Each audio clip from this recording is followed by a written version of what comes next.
5-step treatment for carpal tunnel syndrome.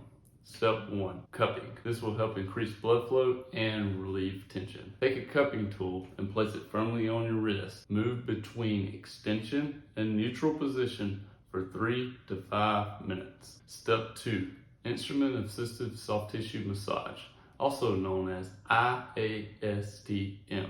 This helps break up scar tissue and reduces inflammation.